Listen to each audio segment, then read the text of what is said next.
नमस्कार दोस्तों, आपके अपने YouTube channel Abhay Singh fearless world में स्वागत है। और आज हम लोग जानने वाले हैं हॉट वर्क के दौरान सेफ्टी के बारे में।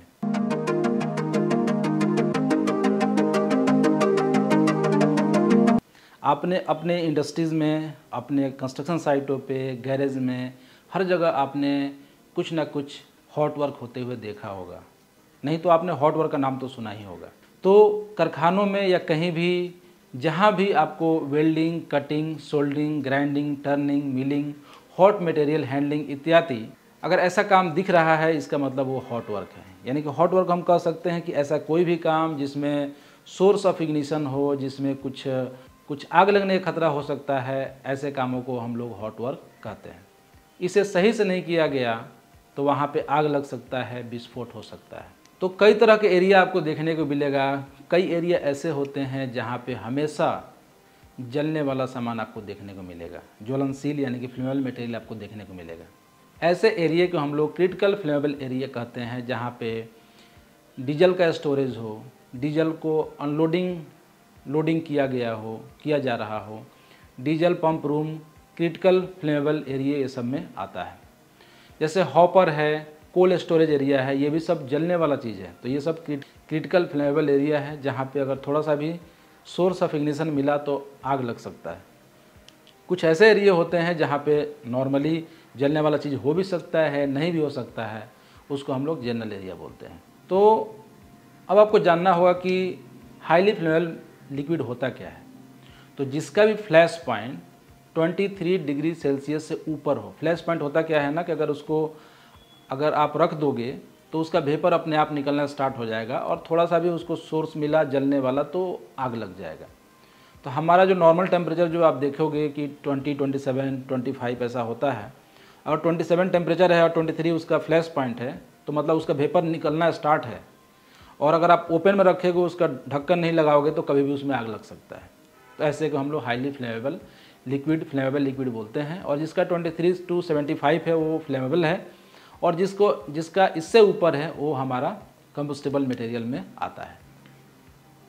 तो कहीं भी ऐसा एरिया जहाँ पे क्रिटिकल फ्लेमेबल एरिया है या जनरल फ्लेमेबल एरिया भी है, तो वहाँ पे अगर हॉट वर्क करना है तो हमें हॉट वर्क परमिट लेना पड़ता है।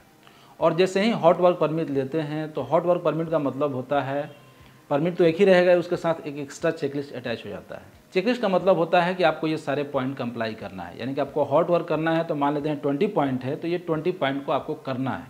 जैसे कि हाउस कीपिंग करना, वहाँ पे जलने वाली चीज़ों को हटाना, तो ऐसे पॉइंट सारे लिखे रहते हैं।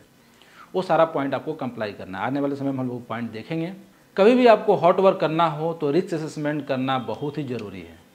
अब आप चाहे JSA कर लो, जॉब सेफ्टी एनालिसिस, या हीरा बना लो, यानी कि हैजार्ड आइडेंटिफिकेशन रिस्क असेसमेंट कर लो। दोनों का मतलब सेम है, थोड़ा सा कोई एडवांस है, थोड़ा सा कोई नॉर्मल है। हीरा थोड़ा एडवांस में आता है, आप करते हो तो आपको सेमी क्वांटिटेटिव तरीके से आप रिस्क को कैलकुलेट कर सकते हो। बट जैसे करते हो तो नॉर्मली आप उसके प्रिकॉशन पता कर सकते हो। दोनों ही कारगर है आप अगर सही तरीके से करते हो तो। आपको जब कभी भी हॉट वर्क करना है तो आपको फायर वाचर, गैस टेस्टर, जो एक्सप्लोसिव गैस टेस्ट करते हैं वहाँ पे, फायर सिलेंडर, फायर ब्लैंकेट और बैरिकेडिंग का व्यवस्था वहाँ पे रखना चाहिए, ताकि कोई अनऑथराइज पर्सन ना आए और कोई आग लगे तो हम लोग फायर सिलेंडर वगैरह से निपट लें। और अगर कोई जलने वाला चीज़ है तो उसको फायर ब्लैंकेट से ढक के रखें, और फायर वाचर रहने से वो इन सारे चीज़ों को हैंडल कर लेता है अगर कुछ इमरजेंसी होता है तो। हॉट वर्क जो भी करेंगे ना, वो सारे लोग ट्रेंड होने चाहिए, उनको पता होना चाहिए कि हॉट वर्क में क्या रिस्क होते हैं, क्या सावधानी लेनी चाहिए, ताकि वो कुछ भी हो तो उससे निपट सकें। और इमरजेंसी प्रोसीजर के बारे में उनको पता होना चाहिए। तो सारे लोग ट्रेंड होना चाहिए। हॉट वर्क में होने वाले सारे टूल का कंडीशन अच्छा होना चाहिए, जैसे कि गैस कटिंग सेट वगैरह का प्रयोग कर रहे हैं, वेल्डिंग मशीन का प्रयोग कर रहे हैं, जो होज केबल का प्रयोग कर रहे हैं, वो सारा चीज़ अच्छे कंडीशन में होना चाहिए। कई बार ऐसा होता है कि किसी बिल्डिंग में या किसी ऐसे एरिया में काम करें जहाँ पहले से फायर सिस्टम है, यानी कि वहाँ पे स्मोक डिटेक्टर है, स्प्रिंकलर्स लगे हुए हैं। अगर आप ऐसी जगह पे हॉट वर्क करने जाते हैं तो ऑटोमेटिक वो एक्टिव हो जाएंगे और आग बुझाने की कोशिश करेंगे।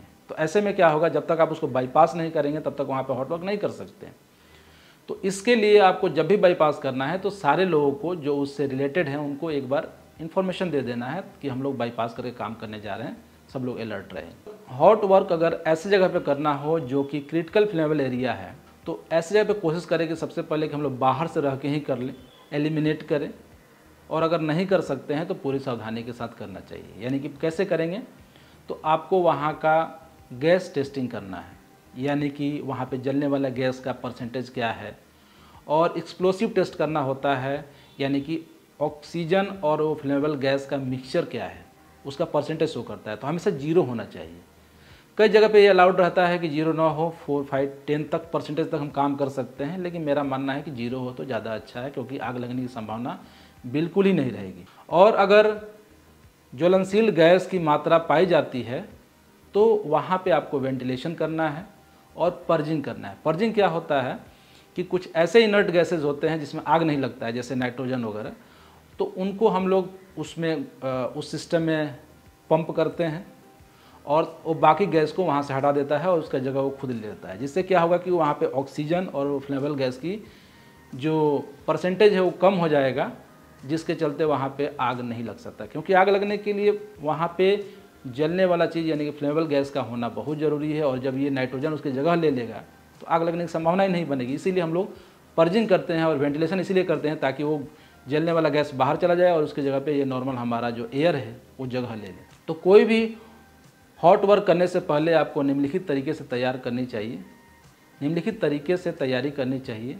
जैसे कि हॉट वर्क करने वाली जगह से जलने वाली चीज़ों को हटा देना चाहिए, और हॉट वर्क वाली जगह से अन्य व्यक्ति जिनका काम नहीं है, अनऑथोराइज हैं, जिनको उसमें ज़रूरत ही नहीं है, उन्हें भी हटा दें। और साथ में स्पार्क या हॉट मेटल जो कि कटिंग या वेल्डिंग के दौरान गिरता है, उसको गिरने से रोकने के लिए फायर ब्लैंकेट या GI शीट का प्रयोग कर सकते हैं, जिससे कि वो वहीं पे कंटेन हो जाएगा और नीचे वो नहीं गिरेगा।